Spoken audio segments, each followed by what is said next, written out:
A dramatic increase in the number of COVID cases in Florida's prisons. And now Florida lawmakers say that steps need to be taken to help slow down the spread.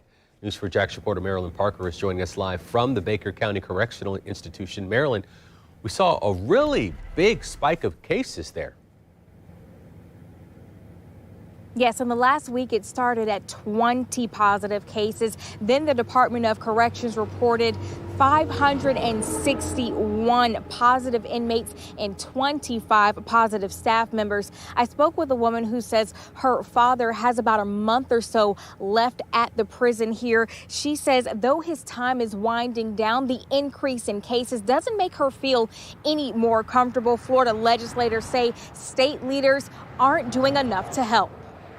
For months, Florida lawmakers say they've been calling on Governor Ron DeSantis and the Secretary of State to help grant compassionate release of nonviolent and immune-compromised offenders who they say are trapped as COVID-19 swarms through their facilities. Like Baker County Correctional Institute, where positive cases went from 20 to more than 500 in just 1 week. Kayla Keir says her father, Jerry, has about a month left on his 18-month sentence at Baker CI, but is concerned about what he's facing right now. With that little bit of time that he's in there, I think it's very important that everyone, is following the rules and just, to help drop these numbers. She says he has emphysema and is exposed to other inmates who tested positive. Thursday, the Florida Department of Corrections reported 16,456 positive inmates and staff. Of those, 14,271 are inmates. 75 of them died. Keith Harris with the Florida Justice League, a group advocating for the criminal defense, says the group is currently processing a rule they say the DOC is not using. It's the restoration of forfeited gain time, a rule allowing institutions to process an inmate and give them back time gained through good behavior.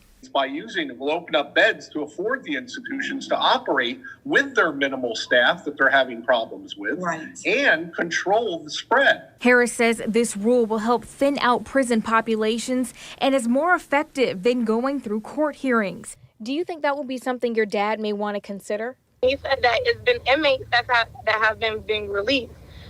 Due to the virus, they've been getting an early release date. So he did ask for me to look into that.